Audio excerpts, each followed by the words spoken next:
So, hey guys, how you doing today? So today is I don't know, what, Saturday? Mm-hmm. What's the date? I don't know. Ooh, The there's a 10th. bug. There's a bug. I can always cut that out. And we don't have to cut it out. It's a bug. Okay, so today we're talking about July garden tasks, and this is the perfect spot because even though we've worked this part of the yard and we don't have to deal with weeding as much, we do have to deal with deadheading. And so that's one of your garden tasks for July. And this is going to be July and August uh, because they're pretty much the hottest months of the year. So we definitely want to take care of deadheading. So you're basically deadheading your perennials mostly. And if you have annuals, that too. And so for things like you have daylilies, like these are huge and they have huge stalks. With the stalks, I usually go all the way down and I just cut it off. Okay, and you don't have to. You can wait until they get brown. You don't have to cut them, but this is not going to hurt it. Then if you have lilies, just clip to the first good set of leaves and clip that off because you still want this all that to keep feeding the bulb. Okay, or the corm. That's a part of that. Ooh, there's a big bug.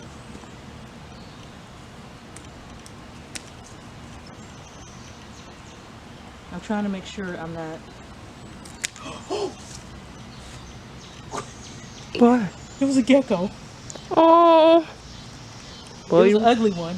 well, he went somewhere. I hope he stays away from me. I'm sure he will.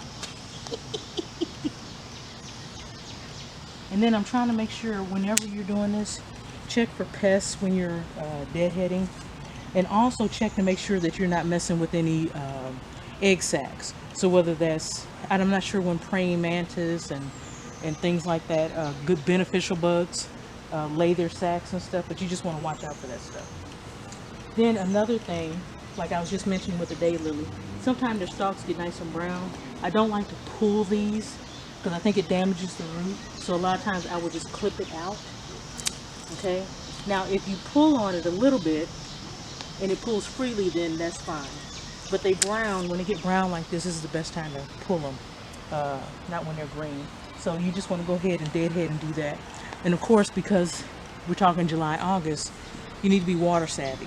Okay. So again, think about drip irrigation, think about soaker hoses, and or just getting out there and watering like I do. So when you're watering, you have to do at least a good full inch of water, or they say a cup. But make sure you have like an inch of water, so you should be able to put your finger down in, and that lets you know. Because like we had a good rain, but a lot of times if you dig up in here, like I have the paper down, so I don't have to worry about that. So whatever watering I did before I put the paper down, it's still nice and soaked. So this is still nice and moist right here. I hate that word. But this is still nice and moist from when it rained yesterday. And so I like the fact that the paper's down and it's holding in a lot of that moisture. Okay. So we did watering, deadhead, mulch. So mulching is a big one. And I also, because I put down this paper, the mulch actually stays a little bit fresh, and it probably is not going to break down as quickly. Okay. Let's see here. Oh, and when you're doing mulch, let me show you a little something here. So when you're mulching, do not push the mulch up against your trees. Okay, make sure you don't mound it against a tree, and that goes for trees and plants or anything like that. The mulch is to conserve the water in the soil, but you don't want to mulch it because mulch gets hot. You don't want to, and it draws pests. You don't want to push it up against your tree or your plants. Okay, so make sure that you don't do that. Let's see here. Then I don't really have any pots, so for people who have containers and pots in their garden and things like that, this is the time to freshen them up and check them. Make sure that, plants aren't getting overheated. Bird? Yes, they have some water. I don't believe it.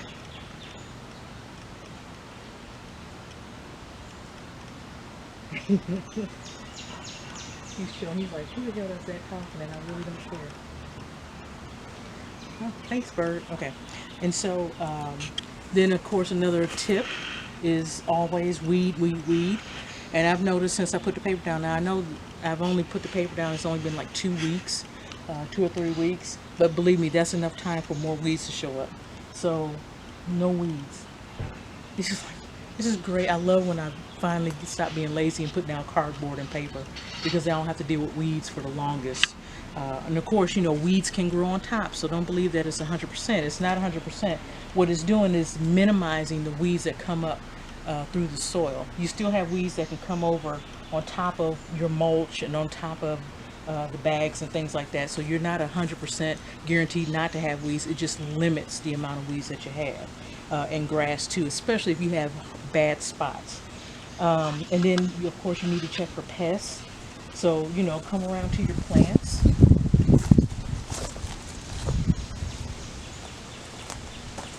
I know some of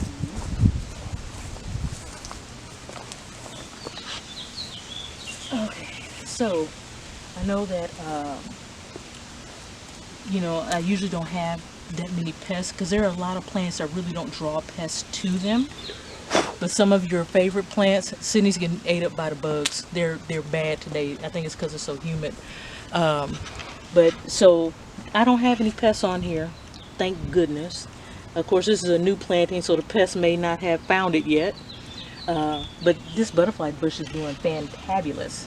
And so, of course, this is part of my deadheading. So I can cut off just the stalk that had a bloom on it or two, right? And I'm just deadheading, so I'm just cutting off the spent bloom, okay? But as far as pests, you want to make sure that when you're checking for pests, and if you see any damage, you're checking on top of the leaf and that you're checking underneath, because that's where they hide at, up underneath, okay? And especially for things like roses, a lot of times you don't notice the damage until it's done. And that's why proper pruning techniques help. So when I was chopping on that rose last time, I really need to use bypass pruners, and that's when the blades bypass like this so that you get a nice clean cut and you're not doing an anvil pruner which crushes, because you never want to crush because then you can get borers into your stem and that can kill the plant from the inside out. Okay, let's see. And oh yeah, and when you're doing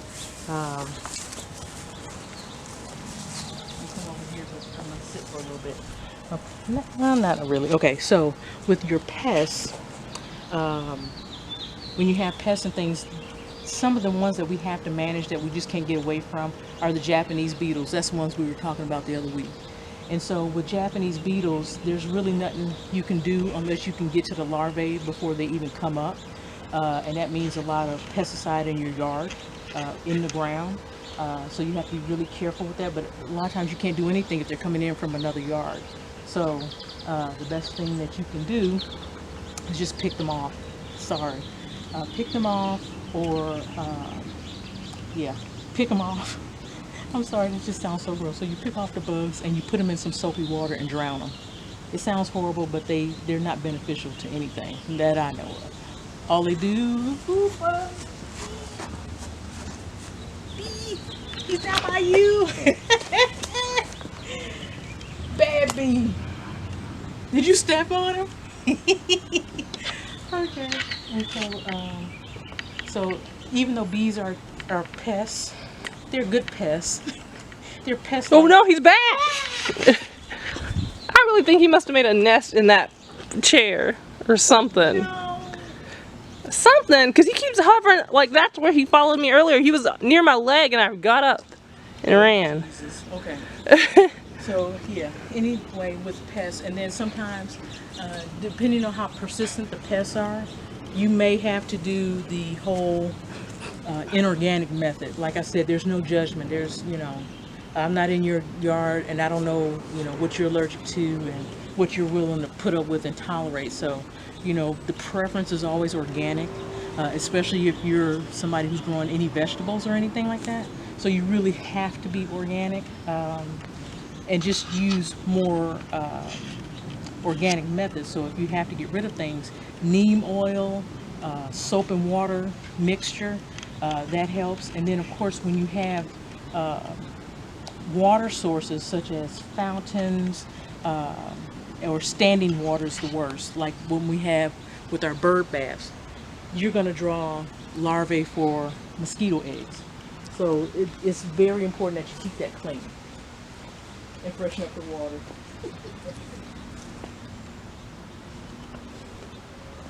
Yes. Yeah. You have to make sure that you make sure the water's clean. Like the birds just got finished cleaning themselves. I need to go through that and rinse it out really good, because that's going to just draw nasty bugs to the yard. They're already in the soil already, so that's just going to make it 10 times worse. Okay. And then as far as the weeding goes, like I said, with the bags and stuff, I've noticed a lot less weeds. And as you can see, this is the part that we have to work on now, is getting up these weeds and these plants that I don't want, and freshening up over here, and putting down the bags. And so when you're weeding, and to prevent weeding, put down newspapers, cardboard, the big recyclable bags for lawn and leaf. And those are things that easily break down in the soil over time. Whereas, like I said, the plastic and the paper, well, the plastic and the fabric, yeah, that's what it is. Sorry. So the plastic and the fabric do not break down. So even though it's stopping the weeds, it's compacting the soil a little bit. And so it's not something that you can easily dig through. You do need to cut through it, or you need to really get a sharp shovel and go through it. But at least with, you know, the paper products, you can dig through that. It breaks down, it helps your soil, and adds additives to your soil as far as, you know, your compost. So that's one of the good things for compost. You can put shredded paper in your compost bin. Okay, and then the last thing, so as far as gardening and different locations, so I've lived in, well, we were stationed in Texas.